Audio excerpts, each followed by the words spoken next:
আসসালামু আলাইকুম প্রিয় দর্শক, মাই লাভ মিনি কিচেন জার্মানি থেকে আপনাদের জন্য নিয়ে আসলাম বিস্কিটের রেসিপি। আজকে আপনাদের খুবই মজাদার একটা বিস্কিট বানিয়ে দেখাবো। এই বিস্কিটগুলো খেতে অনেক টেস্টি হয় যেভাবে আমি বানিয়েছি। বিস্কিট তো অনেকেই বানাতে পারে, তবে আমার রেসিপি ফলো করে বানালে এই বিস্কিট খেতে হবে অনেক বেশি মজাদার। তো বিস্কিট বানানোর জন্য আমি 200 ml ঘি নিয়েছি। ঘিটাকে এখন আমি একটু গলিয়ে রেখেছি আরকি। তার সাথে দিয়ে দিলাম 1/2 কাপ দুধ। দুধটাকে আগে থেকেই জাল করে রেখেছিলাম। আর এখন আমি দিয়ে দিব 1/3 কাপ চিনি।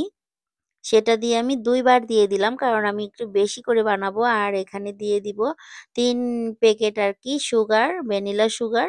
এটা হচ্ছে 8 গ্রাম করে আছে। এটা আমি দিয়ে দিব 3 প্যাকেট, আর সামান্য একটু লবণ। আর দিয়ে দিচ্ছি বেকিং পাউডার 1.5 চা চামচ। তো এগুলো এখন আমি ভালো করে মিশিয়ে নিব। এর সাথে দিয়ে দিব 2 টা ডিম। তো ডিম আর সবকিছু উপকরণ একসাথে খুব ভালো করে এখন মিশিয়ে নিতে হবে। তো সবকিছু একবারে ভালো করে মিশানো হয়ে গেলে তারপরে এর সাথে আমি দিয়ে দিব ১ম এ ২ কাপ ময়দা। ২ কাপ ময়দা দিয়ে আরো 1/2 কাপ দিয়ে দিব।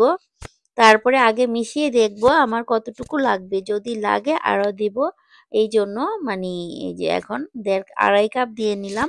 তারপরে এই যে আরো 1/3 কাপ দিয়েছি। এভাবে করে আমরা মিশিয়ে দেখব আমরা যেরকম রাখতে চাই এই ডোটা, ঠিক ঐরকম যখন হবে তখন আর দিব না। তো এটা এই যে দেখুন আমি এখন হাত দিয়ে ভালো করে গুলিয়ে নিব। তো এটা সুন্দর করে মসৃণ করে ডোটাকে রেডি করে নিয়েছি। আর দেখতে পাচ্ছেন কতটা নরম। নরম করেই গোলাতে হবে এই বিস্কিটের ডোটা।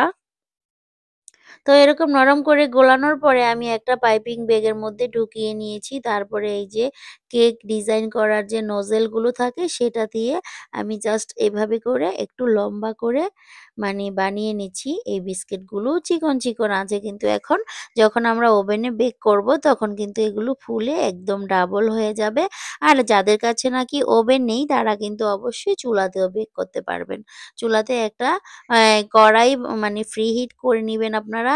সাথে একটু লবণ অথবা বালি দিয়ে নিবেন। তারপরে ফ্রি হিট করে ১০ মিনিট, তারপরে সেখানে এই বিস্কিটের ট্রেটা বসিয়ে দিয়ে লো হিটে রেখে দিতে হবে ১৫ থেকে ২০ মিনিটের জন্য, একেবারে লো হিটে। তাহলেই কিন্তু পারফেক্ট ভাবে হয়ে যাবে বিস্কিটগুলো। তো আমি আরকি ওভেনেই বেক করব, এতে করে আমার সহজ হয়। এতে করে পড়ার কোনো চান্স থাকে না। সেজন্য ওভেনে করে বানিয়ে নিব।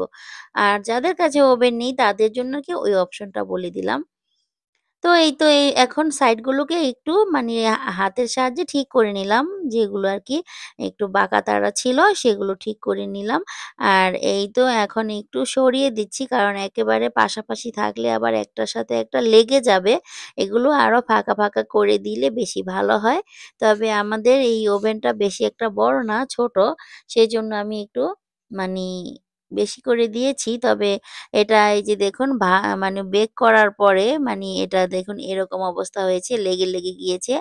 এইজন্য আরেকটু ফাঁক করে দিতে হবে। তবে আমি ওভেনে দিয়ে রেখেছিলাম এই ৩০ মিনিটের জন্য। এটা ১৭০ ডিগ্রি তাপমাত্রায় দিয়ে রেখেছিলাম ৩০ মিনিটের জন্য। তো এই যে ৩০ মিনিট পরে আপনাদেরকে দেখাচ্ছি। ওভেনের ভিতর থেকে বের করে রেখেছি। যখন একটু হালকা ঠান্ডা হয়েছে তখন তুলে নিয়েছি। তারপরে এখন আমি এই হালকা গরম থাকা অবস্থায় এই যে আমি একটু চ চকলেট নিয়েছি, নতেল্লা চকলেট। এটাকে আমি একটু গরম করে গলিয়ে রেখেছি আরকি। তারপরে এই যে এখানে বিস্কিটটাকে জাস্ট এভাবে চুবিয়ে নিলেই হবে। যতটুকু আমরা চুবাতে চাই ঠিক অতটুকু পরিমাণ চুবিয়ে নিলেই হয়ে যাবে। তারপরে এইভাবে করে ভালো করে এক্সট্রা চকলেটটা যতক্ষণ ঝরে পড়বে ততক্ষণ ঝরিয়ে নিতে হবে। তারপরে এভাবে নারিকেলের গুঁড়ার সাথে আমরা মে এভাবে করে ঘুরিয়ে নিব।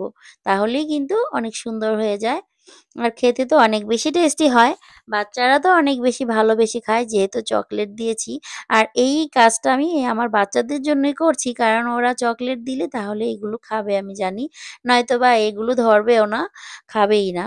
এই আরকি বাচ্চা ওরা সবসময় একটু চকলেট জাতীয় যেকোনো কিছু অনেক বেশি পছন্দ করে। তো সেজন্যই আরকি এটাকে এভাবে করে আমি এই কাজটা করে নিলাম। এতে করে দেখতে অনেক সুন্দর লেগেছে আর খেতেও খুব মজা লেগেছে। তো এখন এই যে এভাবে করে আস্তে, আস্তে সবগুলোই আমি করে নিব। জাস্ট যতটুকু আমার ভিজানো দরকার চকোলেটের মধ্যে ততটুকু চুবিয়ে তুলে রেখে দিয়ে তারপরে নারকেলের সাথে গড়িয়ে নিলে হয়ে যাবে এই সুন্দর বিস্কিটগুলো। এই বিস্কিটগুলো আমার কাছে খুবই সহজ লাগছে বানাতে। মানে অনেক বেশি সহজ হয়েছে আমার কাছে। এর থেকে সহজ মনে হয় আর কোনো বিস্কিট হতেই পারে না। এরকম সহজ আরকি। তো যাই হোক আপনাদের কার কাছে ভালো লেগেছে? আপনাদের কাছে যদি ভালো লেগে থাকে অবশ্যই কিন্তু একটা কমেন্টের মাধ্যমে আমাকে জানাতে পারেন কেমন লাগলো আমার রেসিপিটা। রেসিপি ভালো লাগলে অবশ্যই আমার পাশে থাকবেন। সবাই এ পর্যন্ত থাকার জন্য অসংখ্য ধন্যবাদ। আল্লাহ হাফেজ।